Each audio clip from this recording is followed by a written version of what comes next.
Okay, super. Okay, first of all, I'm welcoming you all to this course. ஒரு stock market course சம்மந்தமா இன்னைக்கு நம்ம பார்க்க போறோம். இதுல சில பேர் ஆல்ரெடி ஜாயின் பண்ணவங்க இருப்பீங்க. சில பேர் இன்னைக்கு ஃப்ரீ செஷன்னால அவங்க முதல் கிளாஸே வந்திருப்பீங்க. இப்போ ஜென்ரலா நம்ம ஃபோர்த் கிளாஸ் நடத்தக்கூடிய ஒரு டாபிக்கை இன்னைக்கு நான் ஃபர்ஸ்ட் கிளாஸ்க்கு கொண்டு வந்திருக்கேன். ஏன் அப்படின்னா இன்னைக்கு மார்க்கெட்டை எது ரூல் பண்ணுது, மார்க்கெட்டை இன்னைக்கு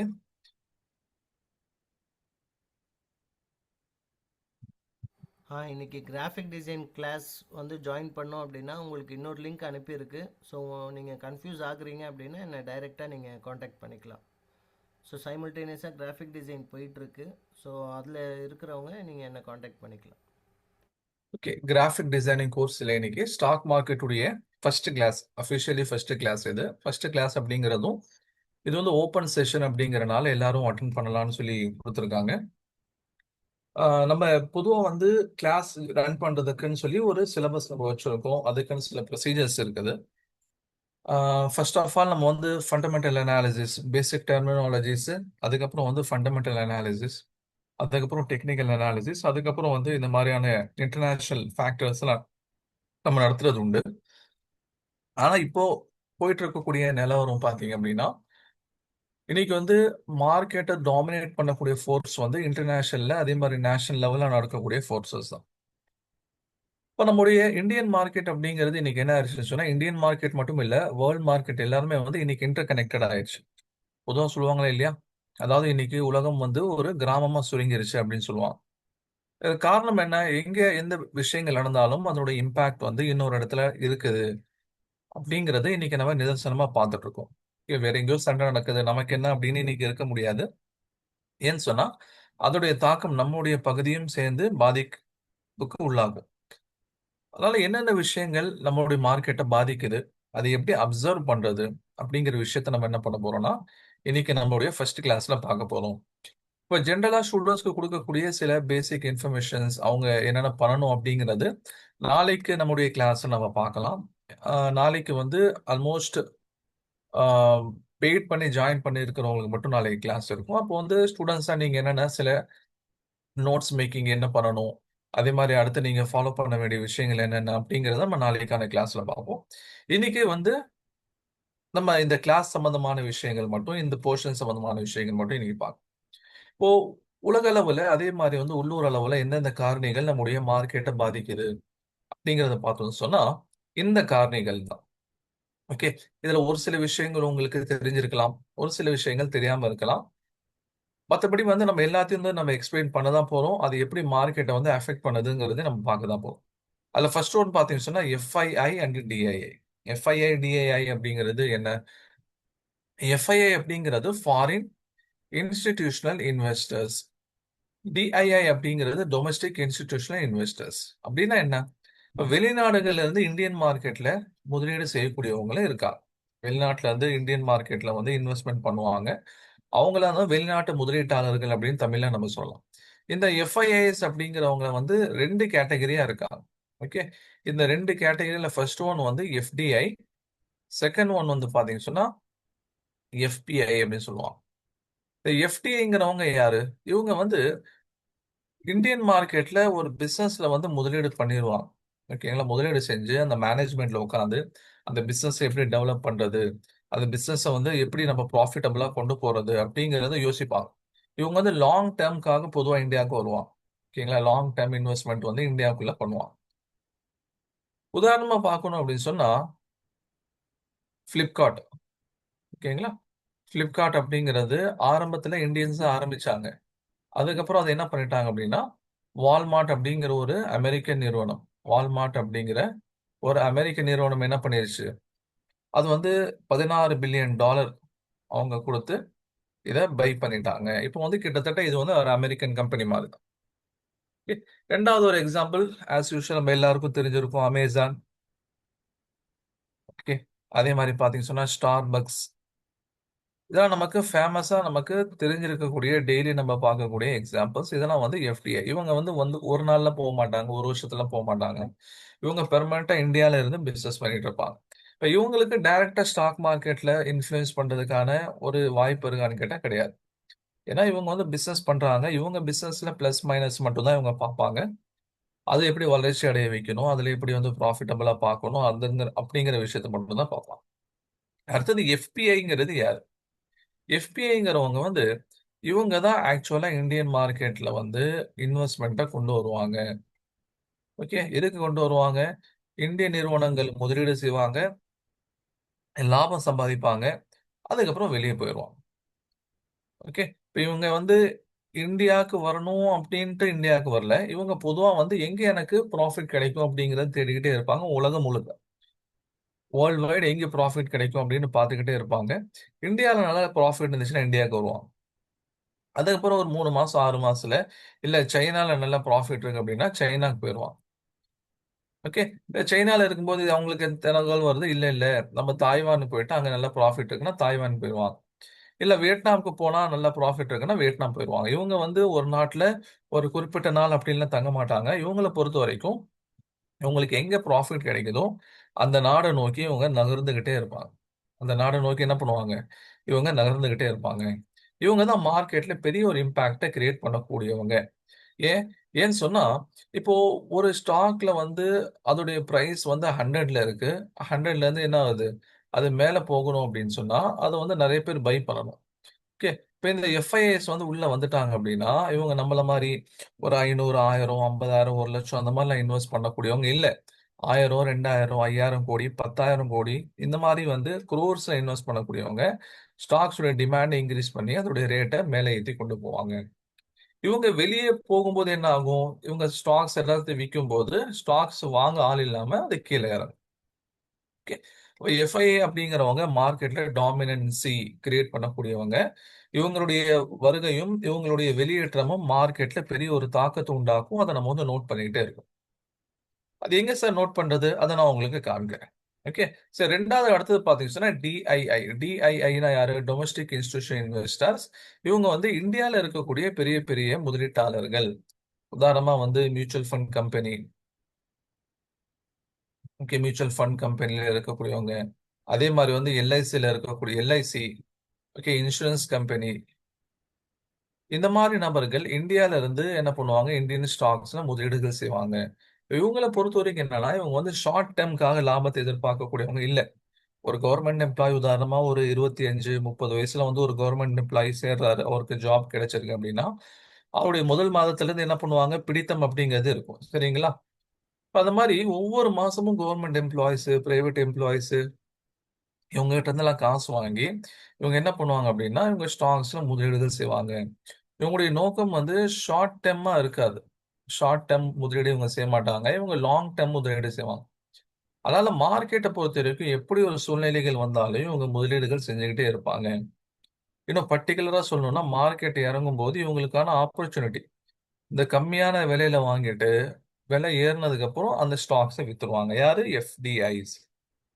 ஓகே. இப்ப இந்த FDI and FII and FDI sorry FII and DII இவங்களுடைய வருகை அல்லது இவங்களுடைய வெளியேற்றம் இதெல்லாம் நம்மளால ரெகுலரா வாட்ச் பண்ண முடியுமான்னு சொல்லி கேட்டா வாட்ச் பண்ண முடியும். அதுக்காக தான் ஒரு வெப்சைட் இருக்குது. அதாவது மணி கண்ட்ரோலுடைய வெப்சைட். அதுக்காக இருக்கக்கூடிய எக்ஸ்க்ளூசிவா ஒரு வெப்சைட் இருக்குது. மணி கண்ட்ரோலுடைய வெப்சைட். இந்த மணி கண்ட்ரோலுடைய வெப்சைட்ல இந்த பேஜ்ல ஓகே மார்க்கெட் அப்படின்னு சொல்லி இருக்கும். அதுல போயிட்டு எஃப்ஐஐ டிஐஐ ஆக்டிவிட்டி அப்படின்னு கிளிக் பண்ணீங்கன்னா இந்த மாதிரி ஒரு பேஜ் ஓப்பன் ஆகும். இதுல வந்து கேஷ் ஜட்ஜ்மெண்ட். இப்ப கேஷ் ஜட்ஜ்மெண்ட் நீங்க பாத்தீங்க அப்படின்னா இவங்க எஃப்ஐஐ டிஐஐ என்ன பண்றாங்க அப்படின்னு பார்க்கும்பொழுது ரீசெண்ட் டைம்ஸ்ல பாத்தீங்கன்னா ஓகே இன்னைக்கு 2ஆம் தேதி கடைசியா மார்க்கெட் இருந்துச்சு. 1ஆம் தேதி அதுக்கு முன்னாடி 30ஆம் தேதி மார்ச் 30, 27, 25 எல்லா நாளும் பாருங்க இவங்க என்ன பண்ணியிருக்காங்கன்னா தன்னுடைய அமௌண்ட்டை வந்து வெளியே எடுத்துட்டு போயிருக்காங்க. எஃப்ஐஎஸ் என்ன பண்ணியிருக்காங்க? இந்தியன் மார்க்கெட்ல இருந்து வெளியேறி போயிருக்காங்க. சரிங்களா? அப்போ நமக்கு தெரியுது இவங்க வந்து இந்தியன் மார்க்கெட்ல இருந்து வெளியேறி போயிட்டு இருக்காங்க. ஏன் வெளியே போயிட்டு இருக்காங்க? அதுக்கு காரணம் பின்னாடி நான் சொல்றேன். அப்ப மொத்தத்துல இவங்க வெளியேறி போகும்போது, நமக்கு என்ன அர்த்தம்னு சொன்னா, மார்க்கெட் வந்து பெரிய லெவல்ல பெர்ஃபார்ம் பண்ணாது, அல்லது பண்ணல. அதனால இந்த சமயத்துல நம்ப கொஞ்சம் கேர்ஃபுல்லா இருக்கிறதுங்கிறது நமக்கு நல்லது அப்படின்னு சொல்லி தோணும். இப்ப இவங்களுடைய ஆக்டிவிட்டீஸ வச்சு நம்ம என்ன பண்ணலாம் அப்படிங்கிற ஒரு முடிவுக்கு நம்மளால வர முடியும். இப்போ 2ஆம் தேதி மார்க்கெட் கடைசியா ஏப்ரல் 2 இருந்துச்சு. அன்னைக்கு பார்த்தீங்கன்னா, கிட்டத்தட்ட 10,000 crore வெளிய எடுத்துட்டு போயிருக்கான்.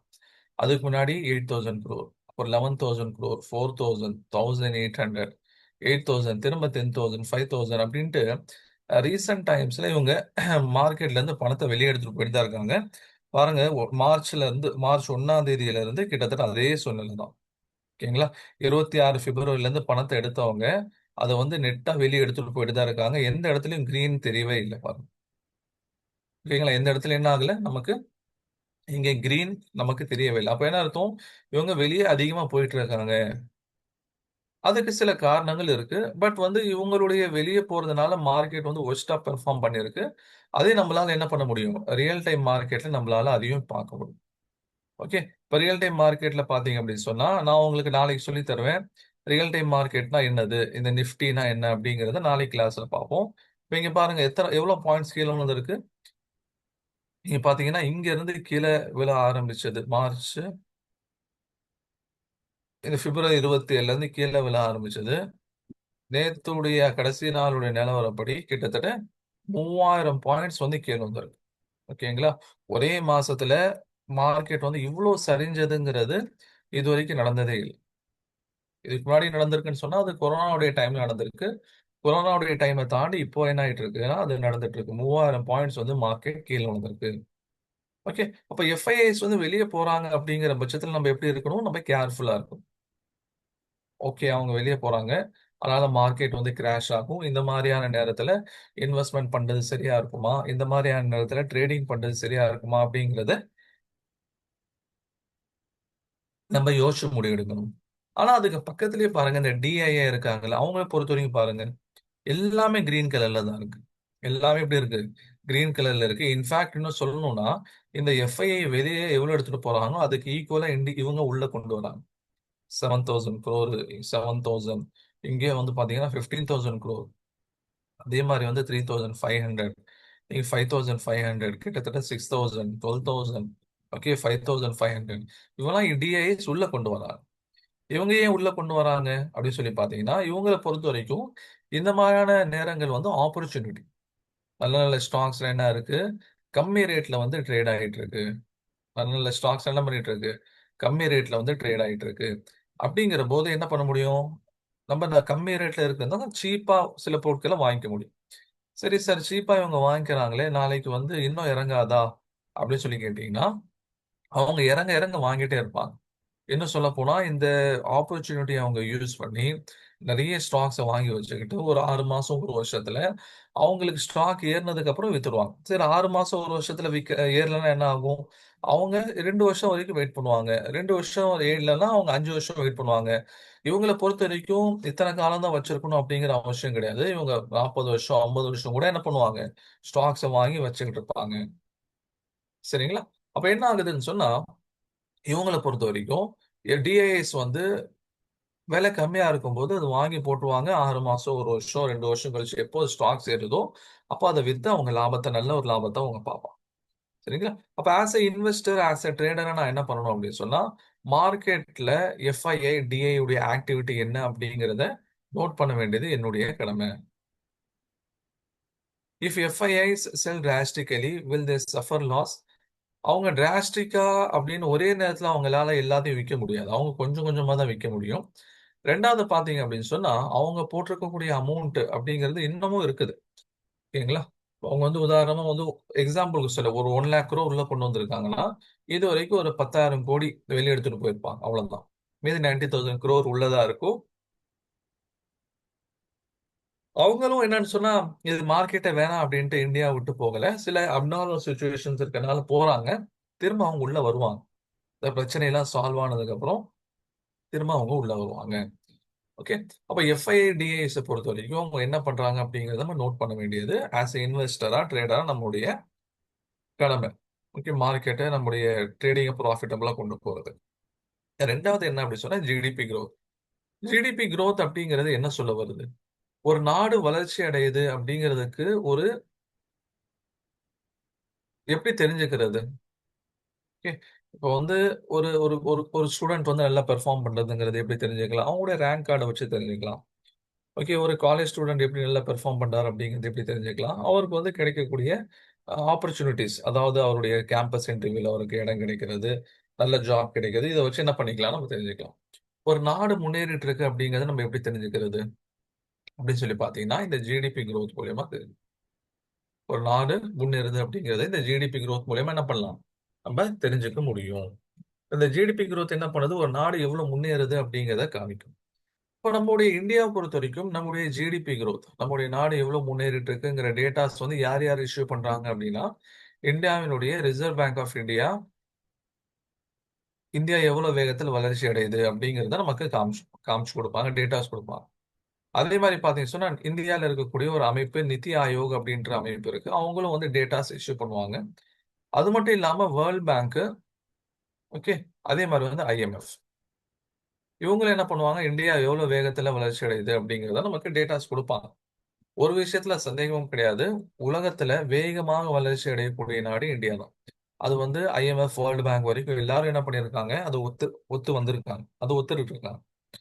ஓகேங்களா? மத்த நாடுகள் அப்போ அமெரிக்கா இருக்குது, இங்கிலாந்து இருக்கு அப்படின்னா, அவங்க வந்து வளர்ச்சி அடைஞ்சு முடிஞ்சுட்டாங்க. இப்ப வளர்ச்சி அடையக்கூடிய நாடுகள், ஓகே. இப்போ நான் வந்து எனக்கு 36 வயசு ஆகுது. இப்ப என் பையனுக்கு வந்து 4 வயசு ஆகுதுன்னா, அப்ப யார் வளர்ச்சி அடைவா? என்னுடைய ஹைட்டுங்கிறது அவ்வளவுதான். ஒரு லெவல்ல நின்றும். ஒரு வயசுக்கு மேல நம்மளால வளர முடியாது. ஆனா இப்ப 4 வயசு இருக்கான். அவங்ககிட்ட தான வளர்ச்சி அப்படிங்கிறது இருக்கும். அதே மாரி தான் இந்தியாங்கிறது வளர்ச்சி அடையக்கூடிய நாடுகள். இப்போ வெளிநாட்டுல இருந்து வரக்கூடிய இந்த முதலீட்டாளர்கள் வந்து பொதுவா என்ன பண்ண மாட்டாங்கன்னா, இந்தியன் அரசாங்கம் குடுக்கக்கூடிய டேட்டாஸ பெருசா அவங்க எடுத்துக்க மாட்டாங்க. ஓகே. ஏன்னா ஒரு நாடு தன்ன பத்தி அவங்க சொல்றது மேபி முன்ன பின்ன இருக்கலாம் அப்டின்ட்டு அவங்க நெனைப்பாங்க.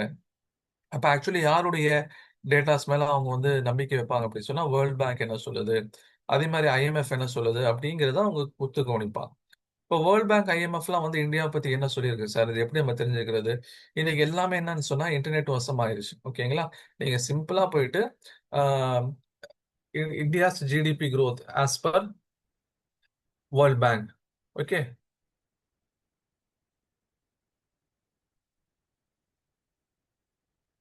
இந்தியன்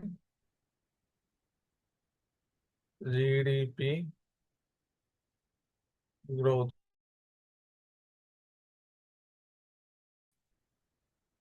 ஆஸ் பர்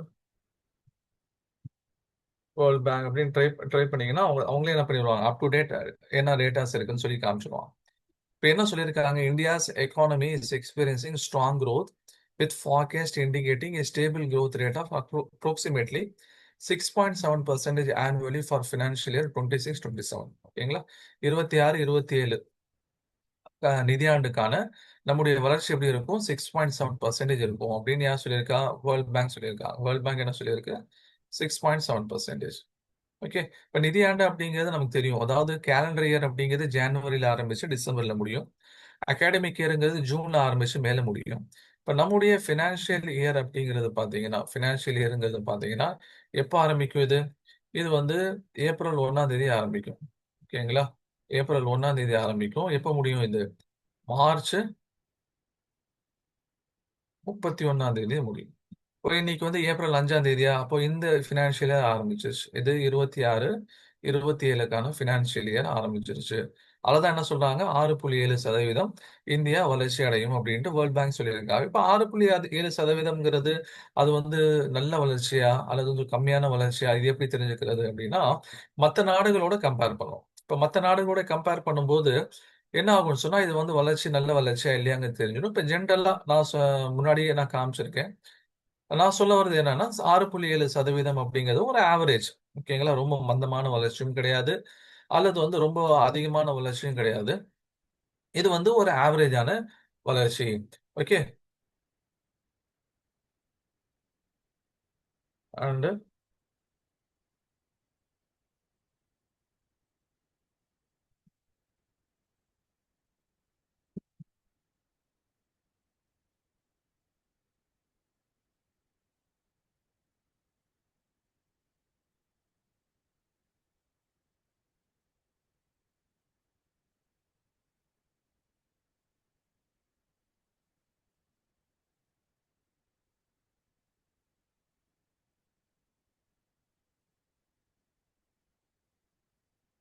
இப்போ வந்து நம்ம இந்த டேட்டா வந்து கொஞ்சம் தேடி பார்த்தா கிடைச்சிரும்.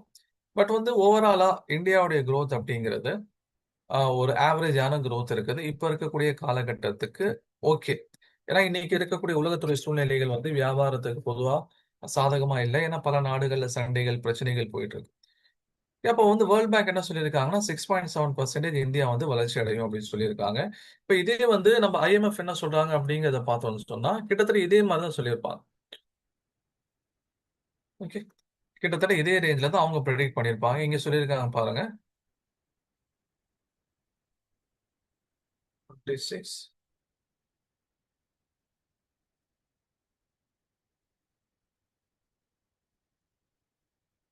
இப்ப 26, 27க்கான இந்தியாவுடைய வளர்ச்சி வந்து 6.2% இருக்கும்.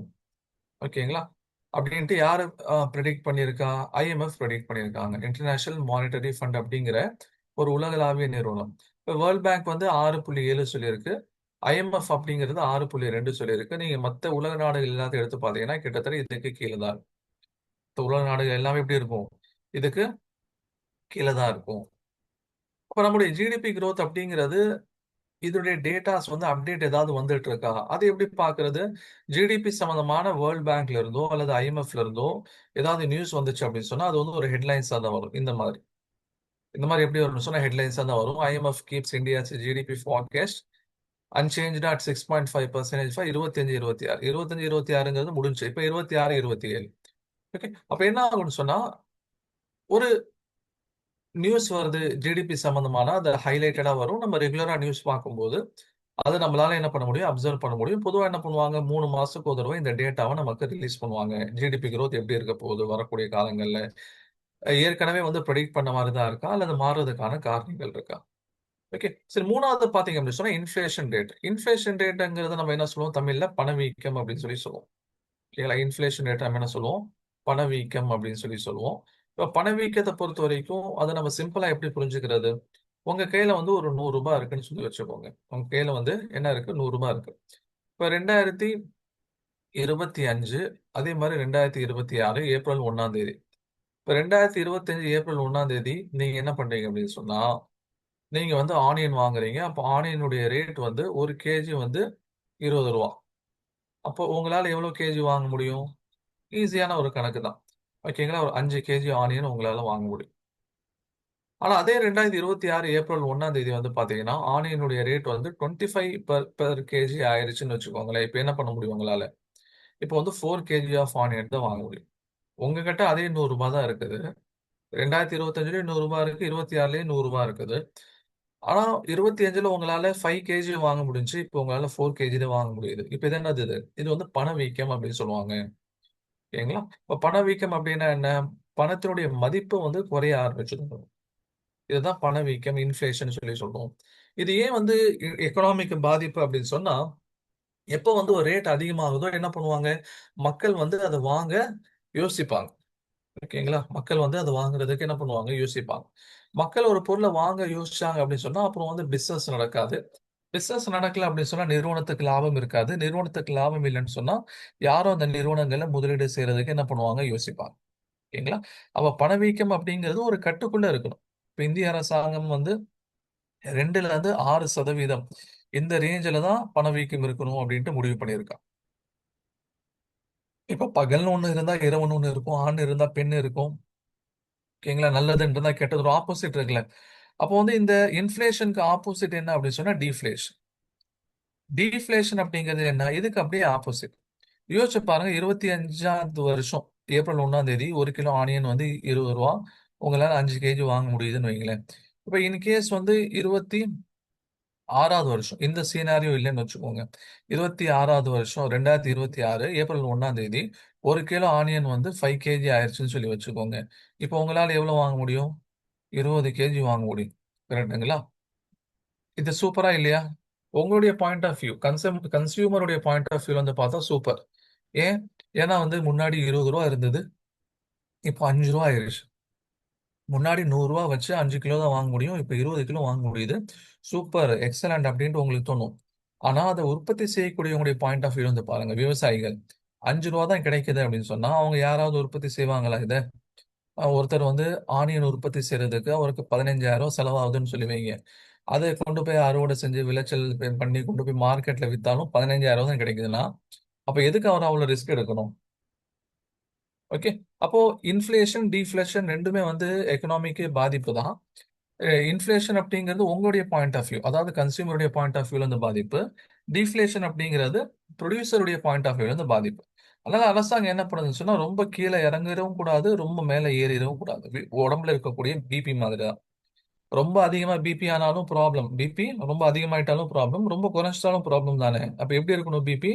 2க்கு நடுவுல இருக்கணும். கரெக்ட்டுங்களா? ஒரு ஆவரேஜ் லெவல்ல இருக்கணும். அது மாரி அரசாங்கம் என்ன முடிவு பண்ணியிருக்கு, ரிசர்வ் பேங்க் ஆஃப் இந்தியா என்ன முடிவு பண்ணியிருக்காங்கன்னா, அ இன்ஃப்ளேஷன் ரேட் வந்து 2லேருந்து 6% நம்ம மெயின்டெயின் பண்ணணும். இந்த டேட்டாவ என்ன பண்ணுவாங்கன்னா, மந்த்லி ஒவ்வொரு மாசமும் இந்த டேட்டாவ ரிலீஸ் பண்ணுவாங்க.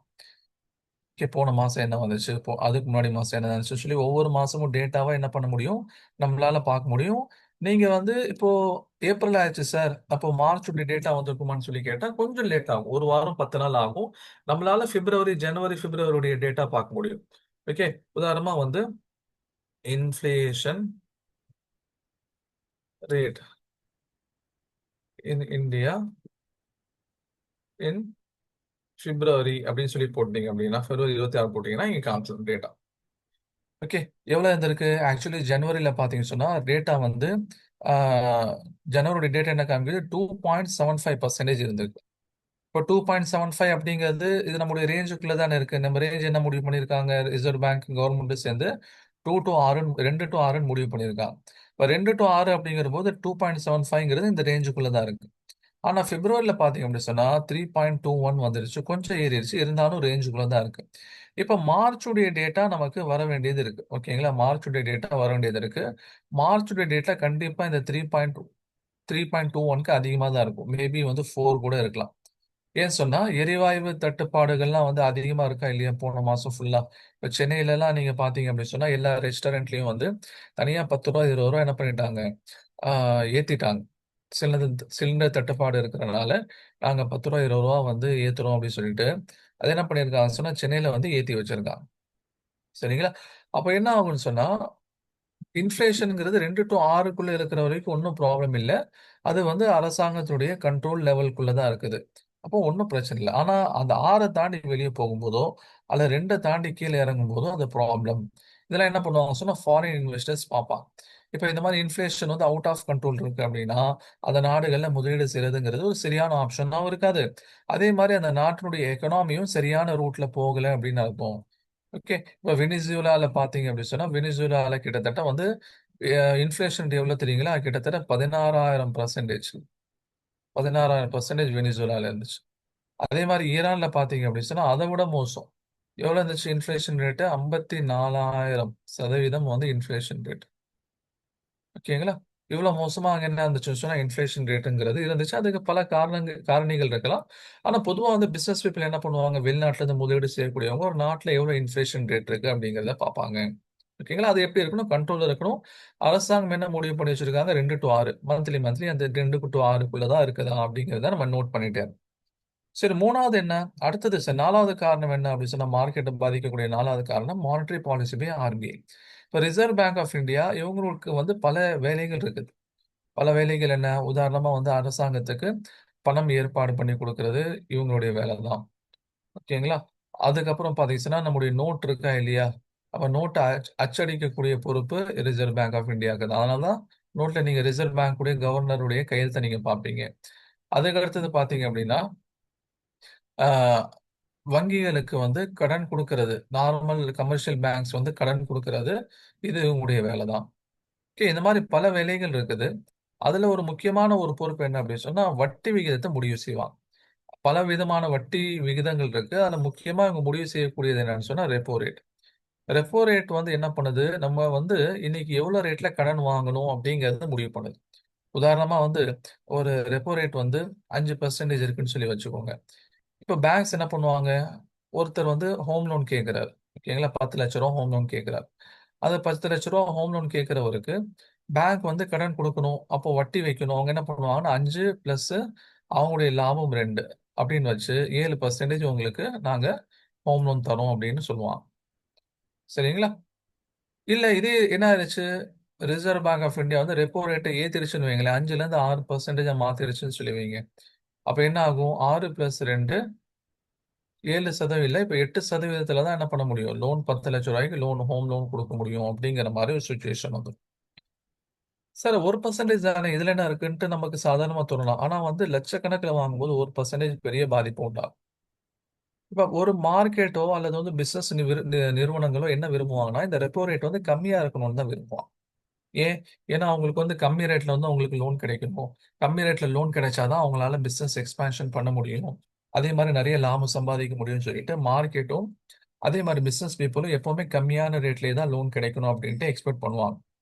ஆனா ரிசர்வ் பேங்க் ஆஃப் இந்தியாவுக்கு வந்து அவங்கள மட்டும் பார்க்க வேண்டிய பொறுப்பு இல்ல. பல விஷயங்கள பார்த்து எதையும் முடிவெடுக்கணுங்கிறனால, அவங்க என்ன பண்ணுவாங்க, சிச்சுவேஷனுக்கு ஏத்த மாரி மாத்திக்கிட்டே இருப்பாங்க.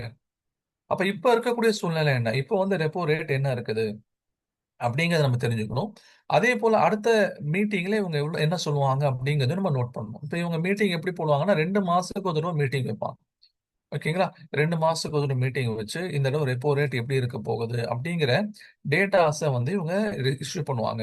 இப்ப அதே நீங்க ஜெனரலா போயிட்டு நீங்க பார்க்கலாம். ரெப்போ ரேட் அப்படிங்கிறத டைப் பண்ணீங்கன்னா, இங்க காமிப்பாங்க பாருங்க. இப்போ என்ன இருக்குன்னு சொன்னா 5.25% வந்து reserve bank of India repo rate என்ன பண்ணியிருக்காங்க, ஃபிக்ஸ் பண்ணியிருக்காங்க. சரிங்களா? அதுக்கு அடுத்தது என்ன ஆகும்? அடுத்த தடவ உட்காரும்போது, இத வந்து இதே லெவல்ல வைக்கலாமா? இல்ல அத குறைக்கலாமா? கூட்டலாமா? அப்படிங்கிறத முடிவு பண்ணுவாங்க. இப்ப கடைசியா நடந்த மீட்டிங் எப்போன்னு சொன்னா, பிப்ரவரில நடந்தது. இப்ப அடுத்த மீட்டிங் எப்ப நடக்கும் அப்படின்னு சொன்னா, ஏப்ரல்ல நடக்கும். இப்ப ஏப்ரல் மீட்டிங்ல இவங்க வந்து இத ஏத்துறதுக்கு வாய்ப்பு இருக்கா? இறக்குறதுக்கு வாய்ப்பு இருக்கா? அல்லது அப்படியே வைப்பாங்களா? அப்படிங்கிறத பார்க்கணும். கீழ இறங்குச்சு 5.15லேருந்து 5 கொண்டு வந்தாங்கன்னா, அது மார்க்கெட்க்கு பாசிட்டிவான நியூஸ், மார்க்கெட் மேல ஏறும்.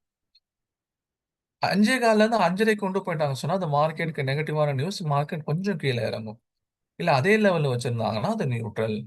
அப்ப என்ன பண்ணணும்? நம்ம இந்த மானிட்டரி பாலிசிய பொறுத்தவரைக்கும் ரெப்போ ரேட் வந்து எந்த லெவல்ல இருக்குது அப்படிங்கிறத நம்ம ரெகுலரா வாட்ச் பண்ணிட்டு இருக்கணும். அல்லது நியூஸ் வரும்போது அதுக்கான இம்பார்ட்டன்ஸ் குடுக்கணும். ஓகே. சரி, அடுத்தது என்னது? Fiscal policy. பிஸ்கல் பாலிசிங்கிறது என்ன? நம்முடைய நாடு முன்னேறதுக்காக அரசாங்கம் எடுக்கக்கூடிய பாலிசிஸ் தான் வந்து பிஸ்கல் பாலிசின்னு சொல்லுவாங்க. இப்ப அரசாங்கத்துடைய மேஜரான பிஸ்கல் பாலிசி எப்போ வரும்னு சொல்லி கேட்டா, பட்ஜெட் செஷன்ல வரும். அரசாங்கத்தினுடைய மேஜரான வந்து பிஸ்கல் பாலிசி எப்போ வரும்னு சொல்லி கேட்டா, பட்ஜெட் பிப்ரவரி மாசத்துல என்ன பண்ணுவோம்? நமக்கு வந்து இது கிடைக்கும். அவங்க தான் பிப்ரவரி 1ஆம் தேதி என்ன பண்றாங்க அரசாங்கம்? யூனியன் பட்ஜெட் அப்படின்ட்டு சப்மிட் பண்றாங்க. கரெக்ட்டுங்களா? இப்ப யூனியன் பட்ஜெட் அரசாங்கம் சப்மிட் பண்ணும்போது, சில நிறுவனங்களுக்கு சாதகமாகவும், சில நிறுவனங்களுக்கு பாதகமாகவும் அமையலாம். அதாவது ஒருத்தர் வந்து பாதிப்பை உண்டாக்கணும், இன்னொருத்தருக்கு வந்து நல்லது செய்யணும் அப்படின்ட்டு அரசாங்கம் செய்றதில்ல. அரசாங்கத்தினுடைய பாலிசி அப்படிங்கிறது உலக அளவுல பல விஷயங்கள, காரணிகள பொறுத்து அமையும். உதாரணமா பார்த்தீங்கன்னா, உலக அளவுல வந்து இந்தியா சொல்லிட்டு வந்திருக்கும், நாங்க என்ன பண்ண போறோம்? நாங்க வந்து பொல்யூஷன கண்ட்ரோல் பண்ண போறோம். குளோபல் வார்மிங்க வந்து கண்ட்ரோல் பண்றதுக்கு எங்களால முடிஞ்ச வேலைய பார்க்க போறோம் அப்படின்னு சொல்லிட்டு வந்திருப்பாங்க. இப்ப அதுக்காக என்ன பண்ணுவாங்க சொன்னா, வெஹிக்கிள் யாரெல்லாம் வந்து எலக்ட்ரிக் வெஹிக்கிள் யூஸ் பண்றாங்களோ, அல்லது எலக்ட்ரிக் வெஹிக்கிள் வாங்குறாங்களோ, அவங்களுக்கு 10% வந்து மானியம் குடுப்போம் அப்படின்னு சொல்லியிருப்பாங்க. அதே மாரி வந்து யார் வந்து ட்ரெடிஷனலா அந்த பெட்ரோல், டீசல் போட்டு ஓட்டக்கூடிய வாகனங்கள் இருக்கோ, அதுக்கு வந்து நாங்க 2% வந்து இன்னும் கலால் வரிய இன்கிரீஸ் பண்றோம்னு சொல்லியிருப்பாங்க. அப்ப என்ன ஆகும்? ஆட்டோமேட்டிக்கா இந்த மாரியான நிறுவனங்கள் யார் வந்து பெட்ரோல், டீசல் வண்டி உற்பத்தி செய்றாங்களோ, அந்த நிறுவனங்களுக்கு ஒரு பாதிப்பு உண்டாகும். உதாரணமா ஹீரோ இருக்குது, ஹோண்டா இருக்குது, மத்த இந்த மாரியான கார் நிறுவனங்கள். அதே மாரி வெஹிக்கிள் யார் புரொடக்ஷன் பண்றாங்களோ, அந்த மாரியான நிறுவனங்களுக்கு அது பாசிட்டிவான ஒரு வேவ் குடுக்கும். உதாரணமா ஓலா இருக்குது. அதே மாரி வந்து ஈத்தர் இருக்குது. ஓகே. இந்த மாரியான நிறுவனங்களுடைய ஷேர்ஸ் என்ன ஆகும்னு சொன்னா, பாசிட்டிவான டைரக்ஷன்ல போக ஆரம்பிக்கும். ஓகே. இப்ப இந்த மாரி அரசாங்கம் எடுக்கக்கூடிய முடிவுகள் சில நேரங்கள்ல சில நிறுவனங்களுக்கு சாதகமாவும், சில நேரங்கள்ல சில நிறுவனங்களுக்கு பாதகமாவும் அமையும். அத நம்ம என்ன பண்ணிக்கணும்? அது ஆப்பர்ச்சுனிட்டியா யூஸ் பண்ணிக்கணும். அப்ப பட்ஜெட்ல மட்டும் தான் அப்டின்னா, ஒவ்வொரு வருஷமும் பிப்ரவரில மட்டும் தான் பார்க்கணுமா சார்? அப்டின்னு சொல்லி கேட்டீங்கன்னா, பிப்ரவரி அப்டிங்கிறது ஜஸ்ட் ஒரு செஷன்.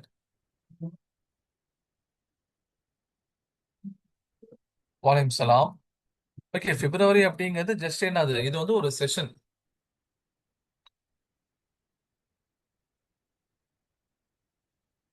மலேசியாலேருந்து நான் கிளாஸ் எடுத்துட்டு இருக்கேன். இங்க ஆக்சுவலி ஸோஹர் டைம் ஆயிருச்சு. அதான் அசான் குடுத்துட்டு இருக்காங்க. இப்போ பட்ஜெட் அப்படிங்கிறது இது ஒரு செஷன். இது இல்லாம அப்பப்போ என்ன பண்ணலாம்? அரசாங்கங்கள் வந்து சில பிரஸ் மீட் மூலியமா இந்த மாதிரியான தகவல்களை வந்து ரிலீஸ் பண்ணலாம். பட்ஜெட்ல மட்டும்தான் இவங்க ரிலீஸ் பண்ணணும் அப்படிங்கிறது என்ன கிடையாது. கட்டாயமோ அவசியமோ கிடையாது. பட்ஜெட் அல்லாத மற்ற காலங்களையும் இவங்க என்ன பண்ண முடியும்? இவங்க வந்து இது மாதிரியான டேட்டாஸ் வந்து ரிலீஸ் பண்ண முடியும். பாலிசிலாம் வந்து ரிலீஸ் பண்ண முடியும். பட் மேஜரா பட்ஜெட்டுடைய சமயம் அப்படிங்கிறது ரொம்ப இம்பார்ட்டன்ட் ஆனது. அப்போ ஏற்படுத்தக்கூடிய தாக்கங்கள் அப்படிங்கிறது ஒரு 15 நாளைக்கு வந்து மார்க்கெட்ல இருக்கும். ஓகே. அப்ப பிஸ்கல் பாலிசிங்கிறது அரசாங்கம் எடுக்கக்கூடிய முடிவுகளை நம்ம ரெகுலரா கவனிச்சுட்டு இருக்கணும். அதுக்கடுத்து பார்த்தீங்கன்னா கார்ப்பரேட் பெர்ஃபார்மன்ஸ். கார்ப்பரேட் பெர்ஃபார்மன்ஸ் அப்படிங்கிறது என்ன? இப்போ ரிசர்வ் பேங்க் ஆஃப் இந்தியா அதே மாதிரி வந்து மார்க்கெட்டை வந்து நிறுவனங்களை வந்து கண்ட்ரோல் பண்றதுக்காக ஒரு அமைப்பு இருக்கு, செபி. ஓகே. செபியுடைய ரூலிங் என்ன அப்படின்னா, எந்த நிறுவனங்கள் வந்து ஸ்டாக் மார்க்கெட்ல லிஸ்ட் பண்ணியிருக்காங்களோ, எந்த நிறுவனங்கள் ஸ்டாக் மார்க்கெட்ல லிஸ்ட் பண்ணியிருக்காங்களோ, அவங்க என்ன பண்ணணும்னு சொன்னா, ஒவ்வொரு காலாண்டுக்கும் தங்களுடைய நிதிநிலை அறிக்கையை வெளியிடணும். ஓகே. இப்போ ஒரு வருஷத்துக்கு 4 காலாண்டு வரும். Q1, Q2, Q3, Q4. ஒரு நிமிஷம் இருங்க. அவங்க அசான் கொடுத்து முடிச்சிருக்கோம்.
ஓகே.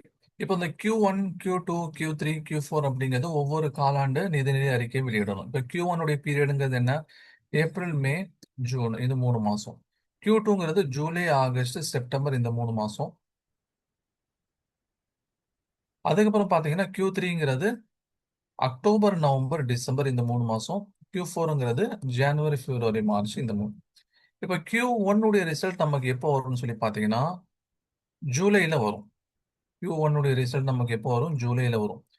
Q2 உடைய ரிசல்ட் நமக்கு எப்போ வரும்னு சொல்லி கேட்டீங்கன்னா செப்டம்பர் முடிஞ்சு அதுக்கு அடுத்து ஆகஸ்ட் மாசத்துல வர ஆரம்பிக்கும்.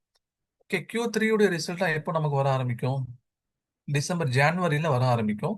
Q4 உடைய ரிசல்ட் வந்து ஏப்ரல் வர ஆரம்பிக்கும். ஓகேங்களா? இப்போ வந்து ஏப்ரல் மாசமா இனிமேல் என்ன ஆகும்னு சொன்னா Q4 உடைய ரிசல்ட் கொஞ்சம் கொஞ்சமா ரிலீஸ் பண்ண ஆரம்பிப்பான்.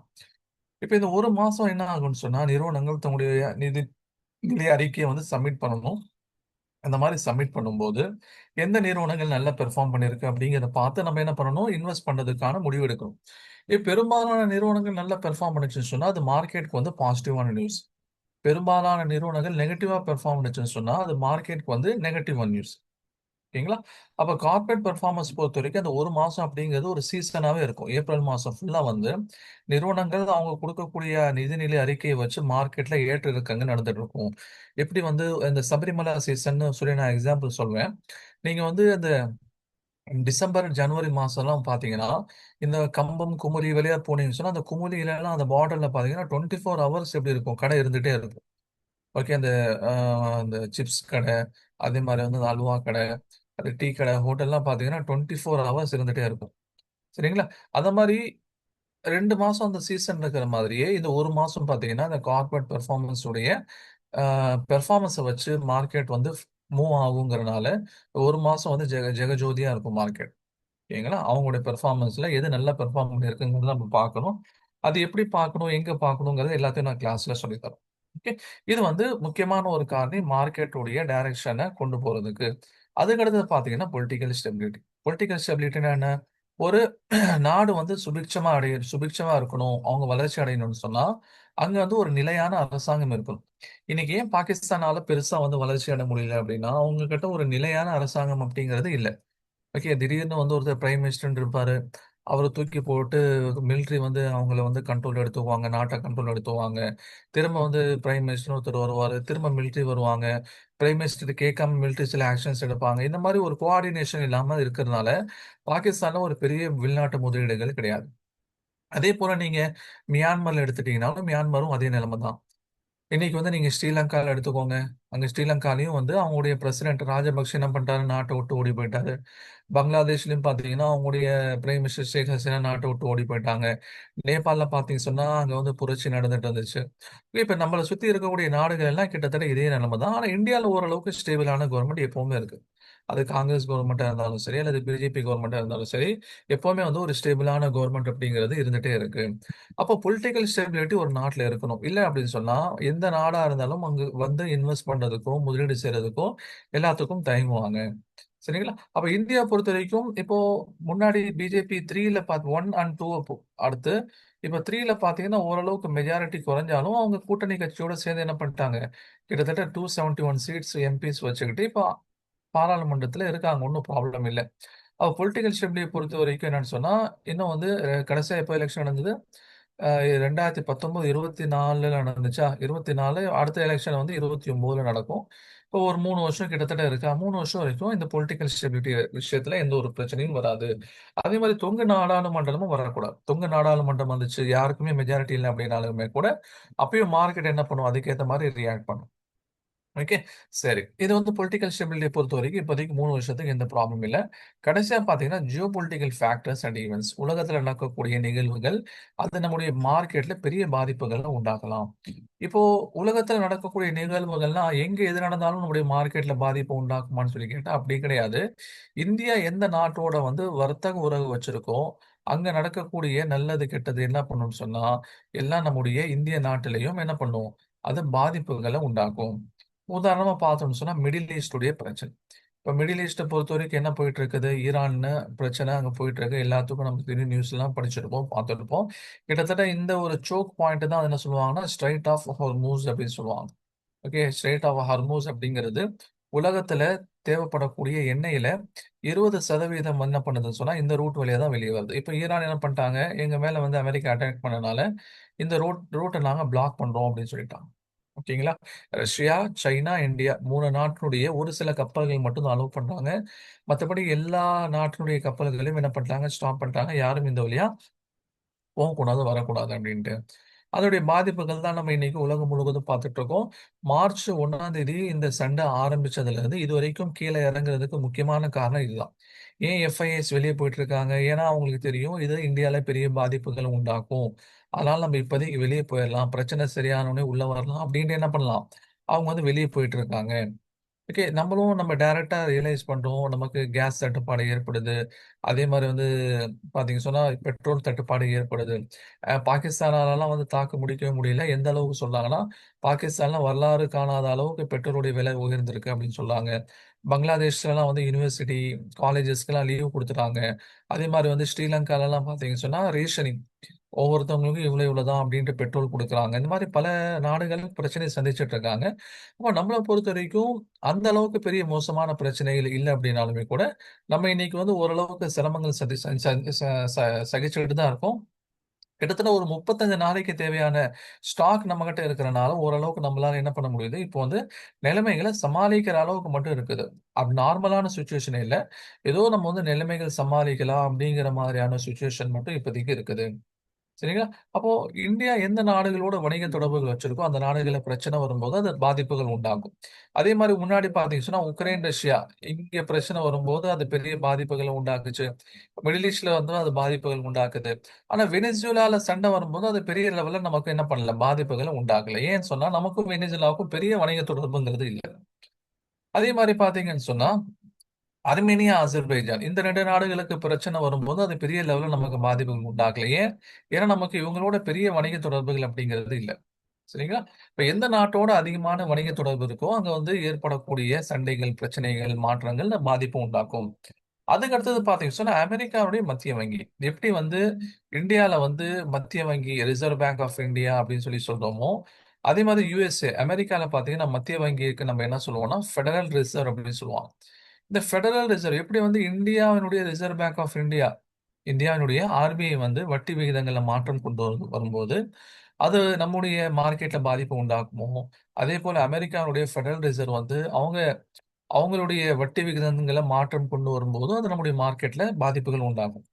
நீங்க கேட்கலாம், சார் நம்முடைய ரிசர்வ் பேங்க் ஆஃப் இந்தியா அவங்க வந்து ஏதாவது சேஞ்சஸ் பண்ணும்போது மாற்றங்கள் வந்துச்சுன்னா ஓகே.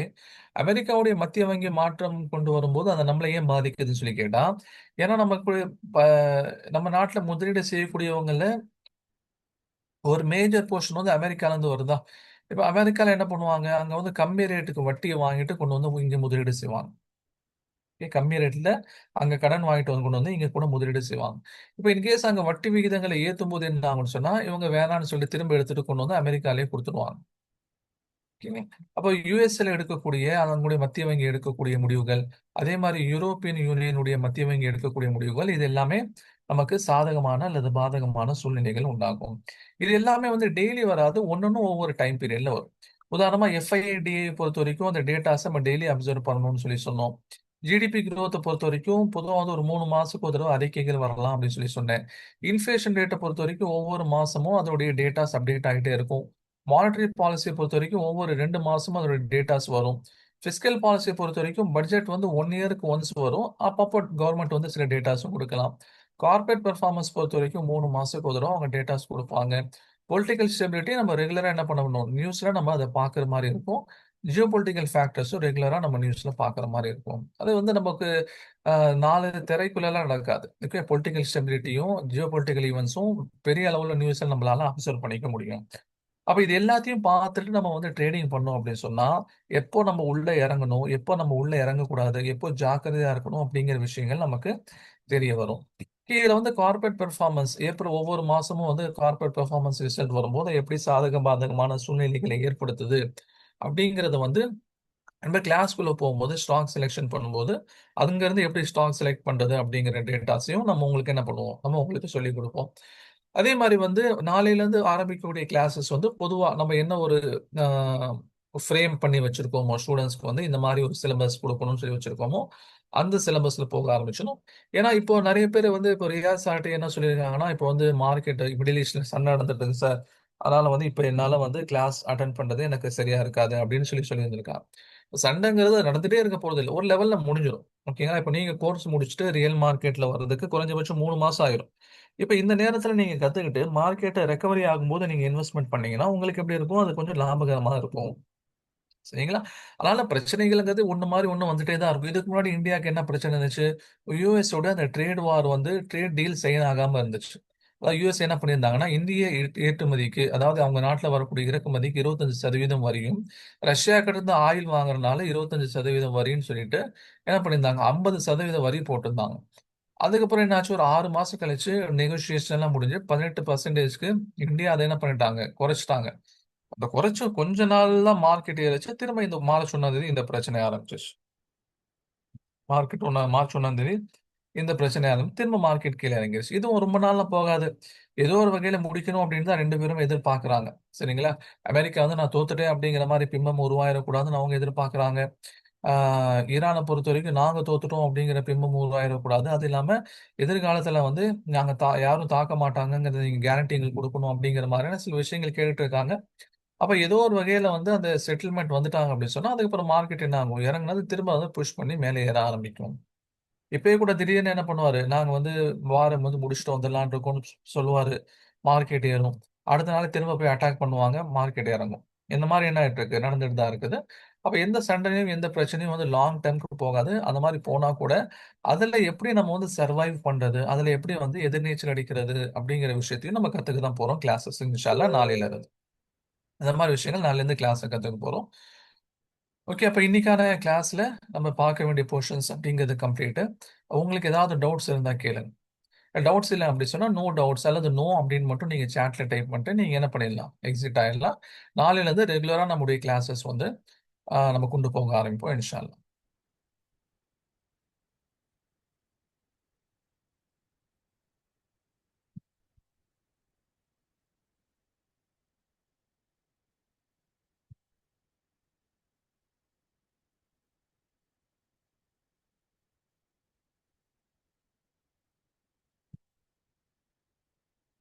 சரி, ஓகே, சூப்பர். ஆ இப்ப டவுட்ஸ் எதுவும் இல்லன்னு சொல்லியிருக்கீங்க. இப்போ பொதுவா வந்து டவுட்ஸ்க்கு எப்படி நம்ம டைம் குடுக்குறோம்னா, இன்கேஸ் சில சமயங்கள்ல வந்து இன்னொரு தடவ பார்க்கும்போது டவுட்ஸ் வரலாம். அந்த மாரி மாணவர்களுக்கு டவுட்ஸ், ஸ்டூடண்ட்ஸ்க்கு வந்து டவுட்ஸ் வரும்போது, ஆ அவங்கள வந்து WhatsAppல கேளுங்க. WhatsAppல நீங்க எப்ப வேணாலும் கான்டாக்ட் பண்ணலாம். உங்களுக்கு டவுட்ஸ் இருந்தா, நீங்க WhatsApp போட்டீங்கன்னா, நம்ம என்ன பண்ணிருவோம், அதுக்கு வந்து ரிப்ளை பண்ணிருவோம் அப்படின்ட்டு பொதுவா நம்ம சொல்றது உண்டு. நீங்க கேளுங்க. WhatsAppல என்ன டவுட் இருக்கு அப்படிங்கிறது கேளுங்க.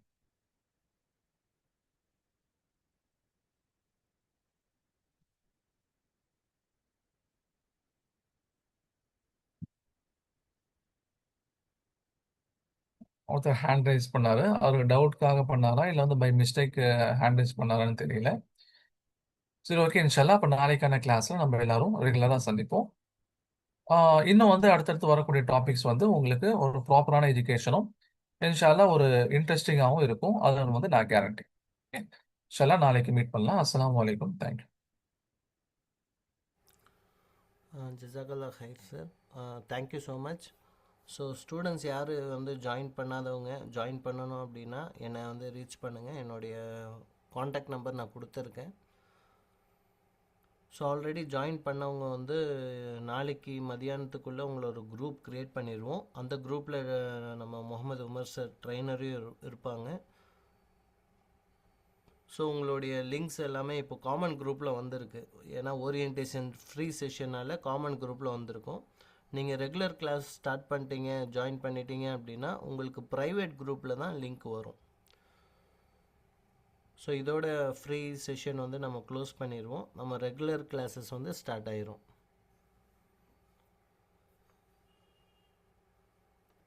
ஸோ என்னுடைய காண்டாக்ட் நம்பர் நான் டைப் பண்ணுறேன், நோட் பண்ணிக்கோங்க.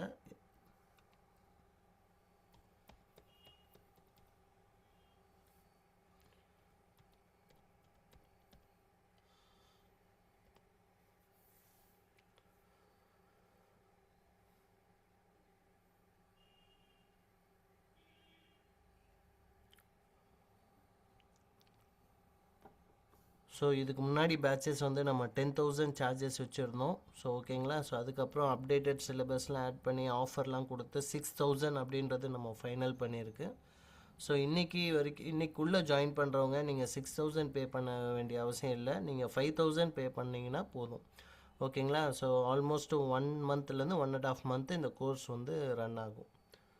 ஸோ அதுக்கடுத்து இந்த ட்ரைனிங் இந்த கோர்ஸ் முடித்ததுக்கப்புறம் வந்து பார்த்திங்கன்னா நம்ம ட்ரெயினர் வந்து கெயின் பண்ணக்கூடிய நாலேஜு டிஸ்கஷன் எல்லாமே வந்து ரெகுலராக அந்த வாட்ஸ்அப் குரூப்பில் வந்துக்கிட்டே இருக்கும்.